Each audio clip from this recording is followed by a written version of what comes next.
the fence and the fog. The storm had passed overnight, but its mark was everywhere. The dawn air over Elkhart Ridge still carried the scent of wet earth and broken cedar as Hank Dawson, 82, stepped down from his porch with a coil of fencing wire slung over one shoulder and a pair of leather gloves tucked into his belt. The wind had snapped 2 fence posts on the eastern boundary of his land, an old corner of pasture most folks in town forgot even existed. But Hank didn't forget.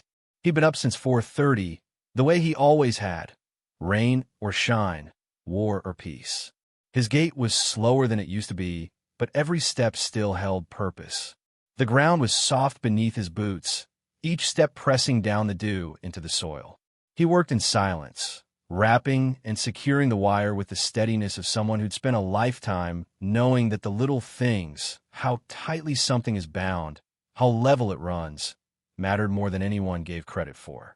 His jacket, the same olive drab coat he'd worn since the late 70s, was streaked with mud at the hem, sleeves patched over the years not for style, but out of habit. On one shoulder, the faint silhouette of a long-faded military insignia could still be seen if you looked closely. But no one ever really looked closely. Not anymore. Cooper's Feed and Supply. By 9:10 a.m., Hank was rolling into town in his weathered Ford. The cab rattled with every bump in the road. Cooper's Feed and Supply had been there since his father's time. A brick-front staple of the Ridge, the kind of place where everyone knew each other's dogs and most folks still paid in cash. Spring had brought new construction, and with it contractors. Out-of-town workers. Men who drank coffee from styrofoam cups outside the store, trading jokes too loudly. Hank parked beside the loading dock and stepped out, boots caked in pasture mud. He passed the contractors on his way in. One of them elbowed another. "Looks like Halloween came early," the younger one smirked, loud enough for Hank to hear. "Hey, Sarge, you lose your platoon?" They laughed. Hank didn't break stride. Inside, he moved with quiet efficiency. A spool of barbed wire, a new set of pliers, and a bag of cattle mineral. At the counter stood a college-age clerk wearing a neon orange hoodie and earbuds half-tucked beneath his name tag, Tanner. The kid wrinkled his nose as Hank approached, eyeing the mud trail.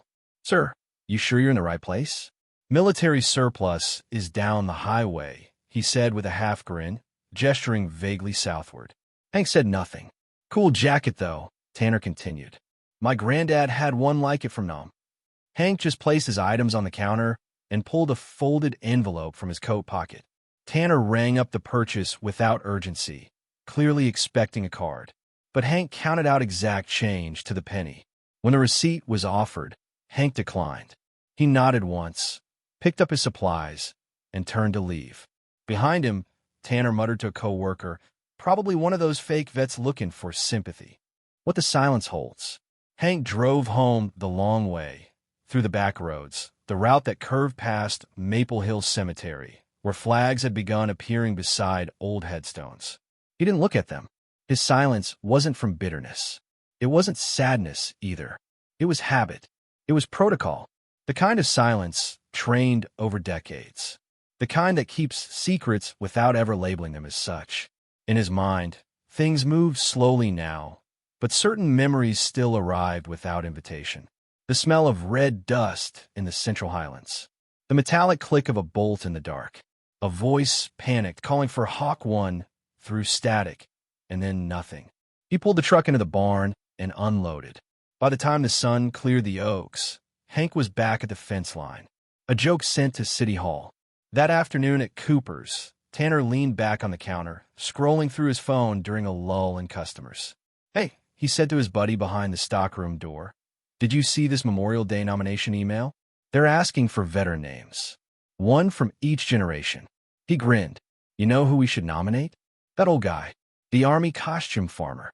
The other clerk chuckled. "The muddy guy? Yeah, Hank something. He's here like clockwork. Let's give him his big moment." He tapped out a quick message to the mayor's office. Nominee, Henry Dawson, always wears an old jacket, swears he's G.I. Joe. Probably still thinks he's in the field. Could be fun. He hit send with a smirk, showed the email to his coworker, and moved on with his day. The name no one expected. 2 days later, at Elkhart Ridge Town Hall, Cynthia Moore, assistant to Mayor Linda Carrington for over 15 years, sat behind her tidy desk, sorting digital submissions for the upcoming Memorial Day ceremony. The usual names appeared: known families, respected veterans, people with plaques, and scrapbook clippings to back it up. Then one name stopped her. Henry Dawson. She blinked. For a moment, the world narrowed. Henry Dawson, she whispered again, the way one might say a name remembered from a half-forgotten dream. She clicked into the county veteran database. Nothing. Tried the state registry. Still nothing. Her eyes narrowed. She highlighted the entry and flagged it for further verification, forwarding it to the Department of Defense Liaison's office out of Fort Bragg. As the screen refreshed, Cynthia leaned back in her chair. Something about that name tugged at her. Not loud, not urgent, but persistent. And beneath the quiet hum of her computer, something unspoken began to shift. Initial curiosity. When Cynthia Moore first flagged the nomination form, it was more out of habit than suspicion. The Memorial Day spreadsheet on her screen showed names she knew by heart. Sergeant Wolf Flanders, Navy veteran Billy May Harper, the Harper twins' grandfather, each one tied to a flag, a street sign, or a newspaper clipping in Elkhart Ridge. But then came the one she didn't know. Nominee, Henry Dawson. Always wears an old jacket. Swears he's G.I. Joe. Probably still thinks he's in the field. Submitted by T. Walker, Cooper's Feed. Cynthia narrowed her eyes. She knew most of the town's veterans by face, even if not always by file. And she had driven past Hank Dawson's farm at least 100 times. She remembered his quiet nods at the fall market, the way he stood straight, even in old age. But no one had ever mentioned him as a veteran. Not once. She opened the town's veteran archive. No listing. She tried the county registry. Still nothing. The silence didn't confirm anything. But it didn't sit right either. She tapped the side of her desk with her pen, then clicked open her secure DoD verification form, a small portal provided years ago for just this kind of thing. Routine. A box-checking exercise. But this time, she included a note. Unverified record. Elderly farmer. Longtime resident. Possible omission from state records. She hit send, and then forgot about it. The delay. 2 days passed. Then 3. By the 4th, Cynthia had half convinced herself it was nothing. Probably a filing error, or maybe an old reserve member who never served active duty. Either way, Memorial Day was approaching fast, and she still had flags to assign and speeches to type. Then her phone rang. A direct line. She didn't recognize the number. This is Cynthia Moore, assistant to Mayor Carrington. MS. Moore, a male voice said evenly. This is Agent Langley, Department of Defense. I'm calling regarding the Henry Dawson nomination you submitted. Do not attempt to verify further records through digital means. A field courier is en route. He will arrive tomorrow morning. Cynthia blinked. I'm sorry, courier? Yes. The information you've requested requires in-person delivery under controlled chain of custody protocols. You'll know him when you see him. Please notify your mayor. He will need to be present. Then the line went dead. The arrival. The next morning, just after 10 a.m., a black SUV pulled up in front of Elkhart Ridge Town Hall. Government plates.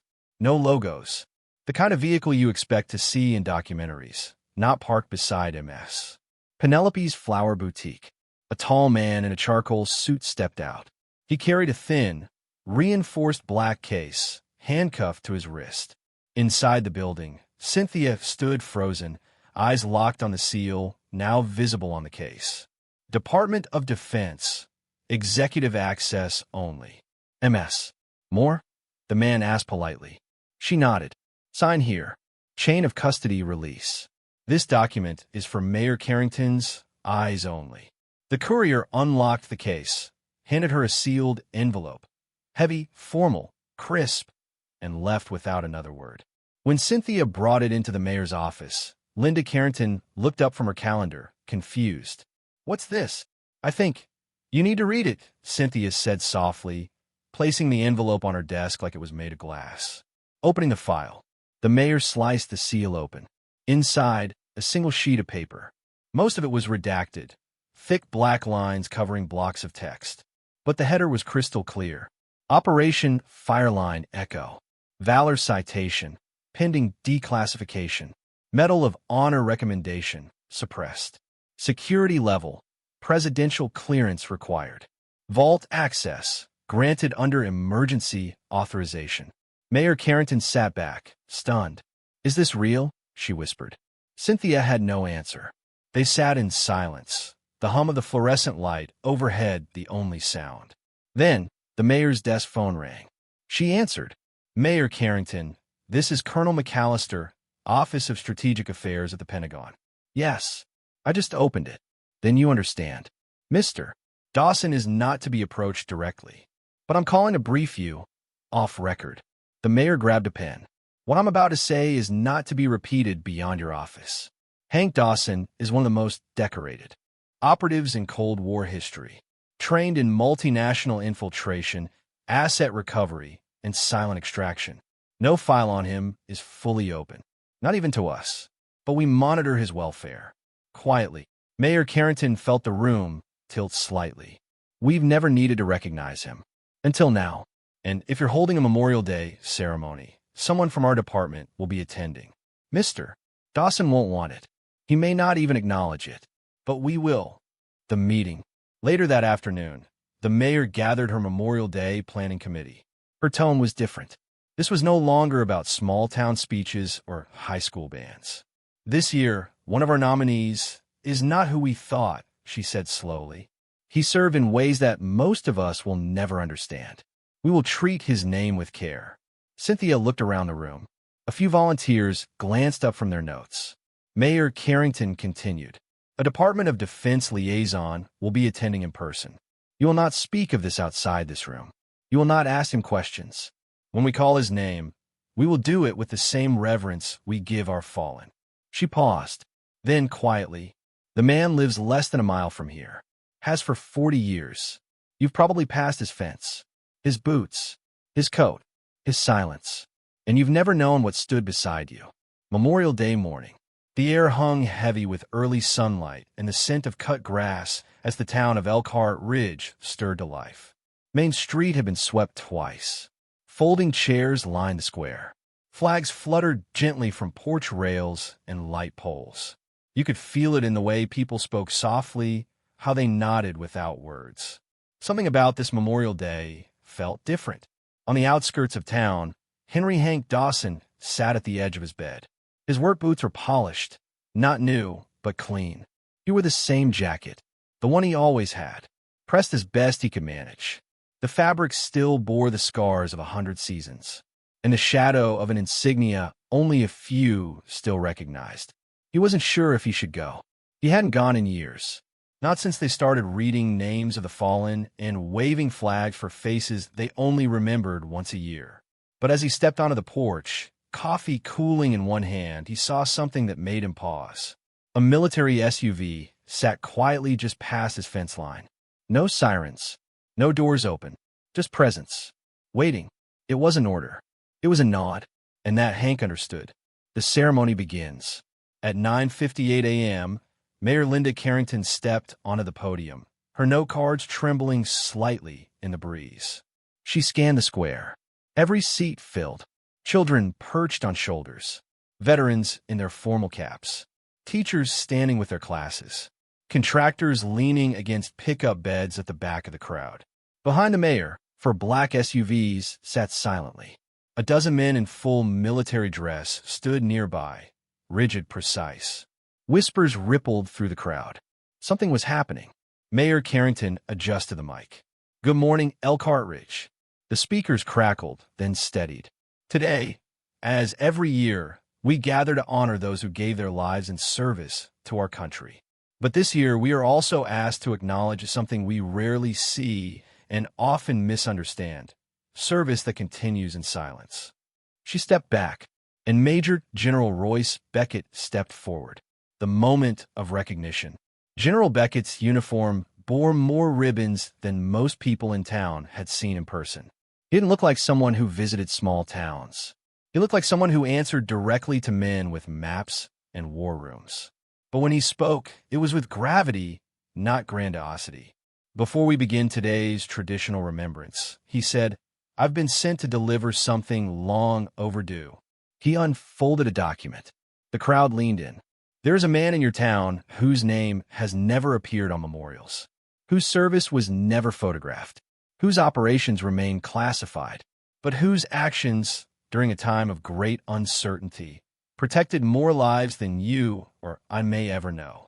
He lived among you, walked your streets, bought your tools, repaired your fences, and never once asked you to thank him."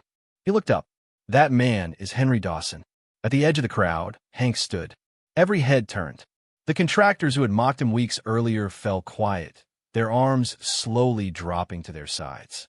Veterans across the square rose to attention, not because they were told to, but because they knew.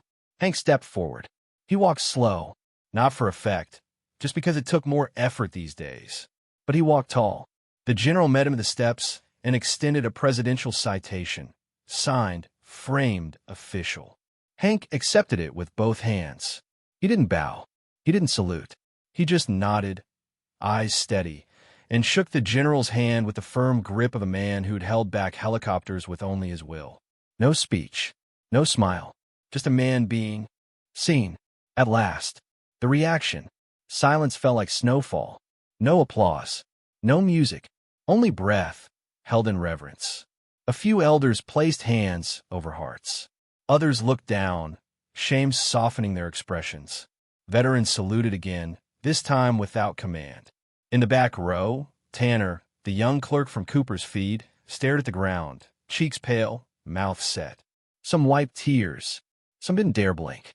For decades, Hank Dawson had walked among them with boots caked in mud and secrets older than half the town. And now, standing in front of all of them, he asked for nothing. And somehow, that made him deserving of everything. Private reflection. When Hank returned to his seat, a small child, no older than 8, leaned close to his teacher and whispered, "What did he do?" The teacher answered softly, "That's what real service looks like." No one interrupted the moment. Even the birds above seemed to quiet. Mayor Carrington returned to the podium. She tried to speak, then stopped, emotion catching in her throat. Instead, she simply looked at Hank, gave a nod of her own, and continued the program. The rest of the ceremony passed, but it did so with a tone none had expected. Not pride exactly. Something deeper. Something earned. Later, as people filtered out, Hank remained seated. He looked up at the flag, then down at the frame in his lap. And for the first time in decades, he allowed himself a long breath, one that didn't carry the weight of hiding. The days after, the Monday following Memorial Day, came quiet. The parade bunting still hung from telephone poles, but fluttered in a different wind now. Not one of celebration, but reflection. The town of Elkhart Ridge was moving slower, or maybe just more deliberately. At Ruby's Diner, the old-timers sipped their coffee in longer silences. Some of them, veterans, farmers, school teachers, had lived in Elkhart Ridge their whole lives. Yet only now were they realizing what they'd been standing beside all this time.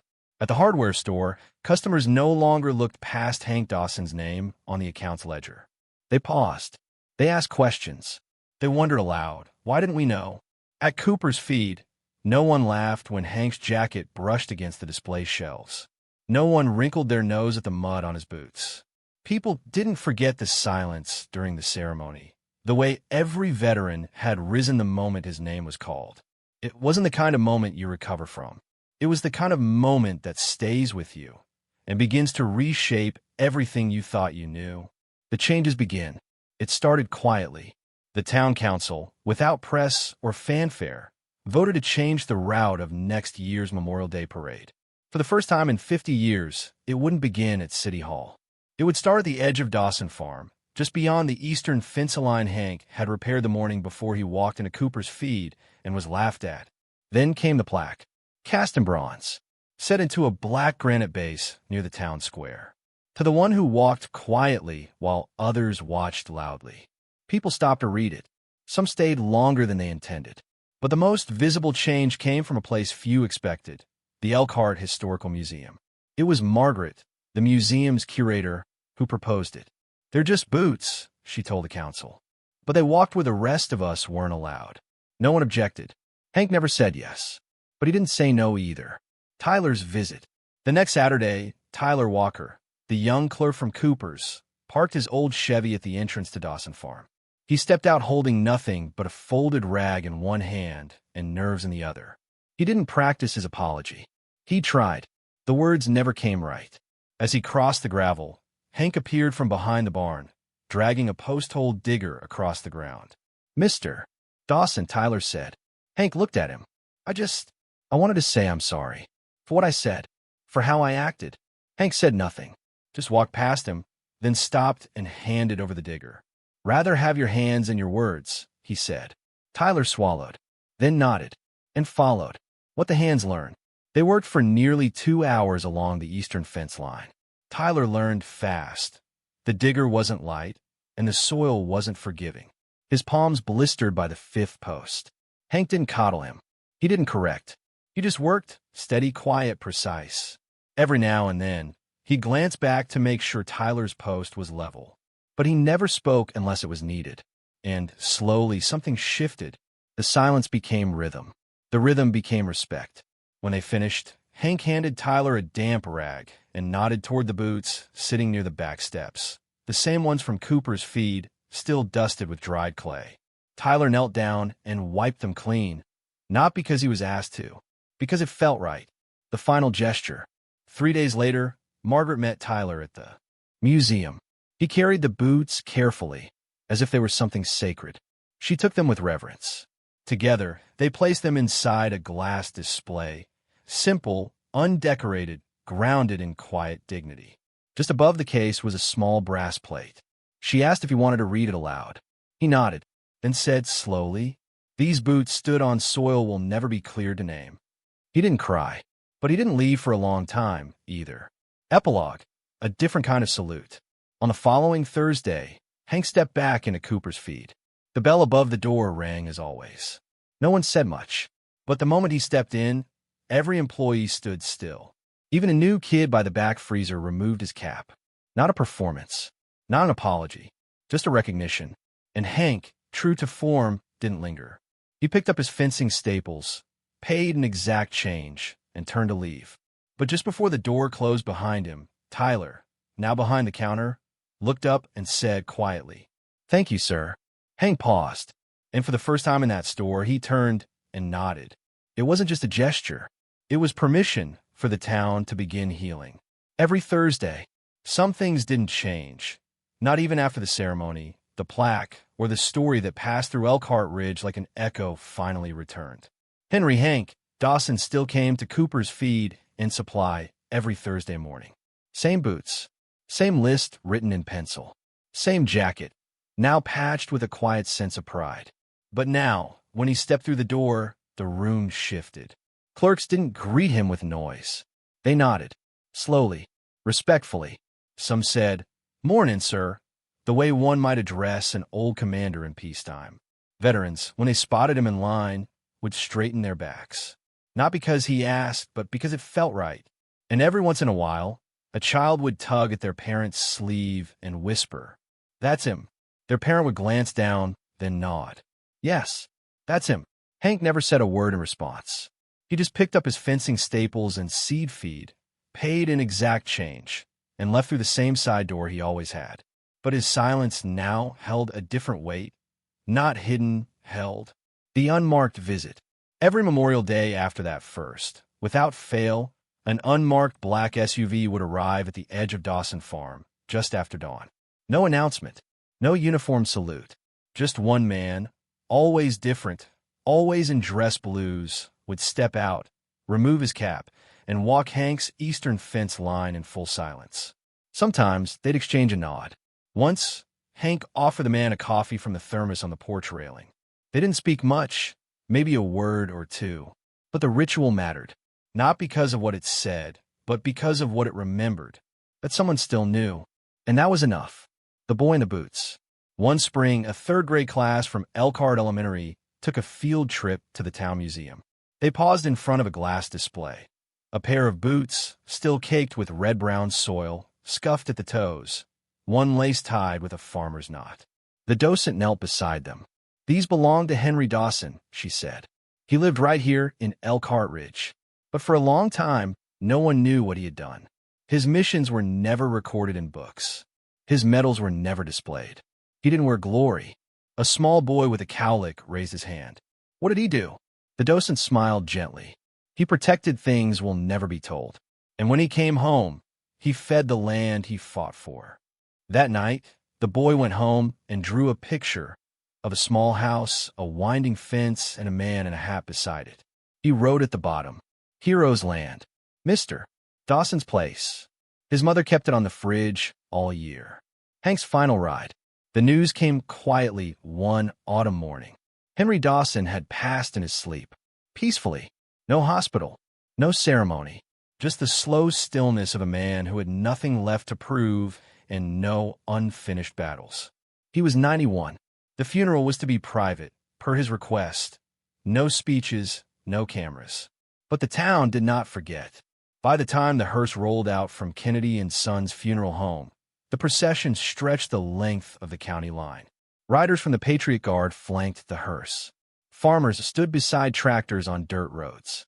Veterans in wheelchairs saluted from sidewalks. Children held signs that simply read, "Thank you, Hank." Outside Cooper's feed, every employee stood at attention. The church bells did not ring. Instead, the town fell silent, just as it had the day they first called his name in public. Only now, it wasn't surprise. It was reverence. Legacy on the wall. A week later, Margaret at the museum added a second plaque beside the boots.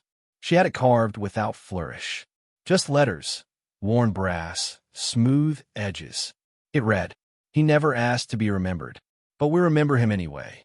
Visitors stop often now, not to marvel at medals, not to read dates, but to see a pair of boots caked in dirt, and to understand that sometimes the quietest ones carry the heaviest things.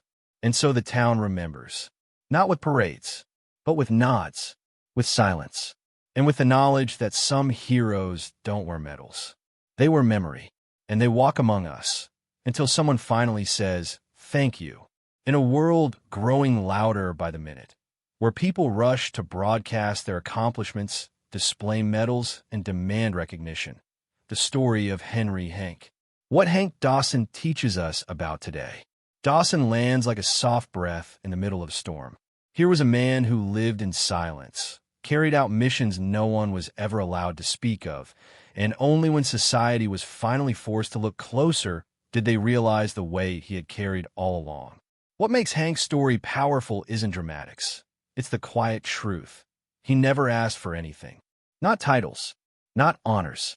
He just lived with dignity, with principle, and with the kind of quiet strength that doesn't need applause to matter. Today, we often judge people by how they look, what they wear, how they talk, where they work, or how successful they appear to be. But Hank reminds us that some people are carrying burdens you'll never see. They might be the security guard you pass every morning, the bus driver, the elderly neighbor who still mows his own lawn, or the man in an old coat at the supply store, whose boots have stood in places we'll never be cleared to name. Most of us have, at one time or another, been like the young clerk at Cooper's feed, making a joke, passing quick judgment, assuming we understand someone by their appearance. But Hank's silence, his refusal to snap back, his quiet endurance, teaches us that dignity doesn't argue. It simply holds its ground. And for younger generations, there's a lesson in what real courage looks like. Courage isn't always dramatic. It's not always medals and flags. Sometimes, courage is showing up every day, doing what's right without anyone noticing. Sometimes, it's about carrying your pain without bitterness and helping the world, even when the world forgets to say thank you. If there's one thing we should carry from Hank's story, it's this: slow down before you judge. Look again at the quiet people in your life, the ones who don't speak often, the ones who don't seek the spotlight, because they just might be the reason the world still holds together. And maybe we should teach our children this. Not all heroes stand on stage. Some are in line behind us at the grocery store, tired feet, straight back, eyes that have seen more than they'll ever say. Because as Hank Dawson showed us, some medals aren't worn. They're remembered.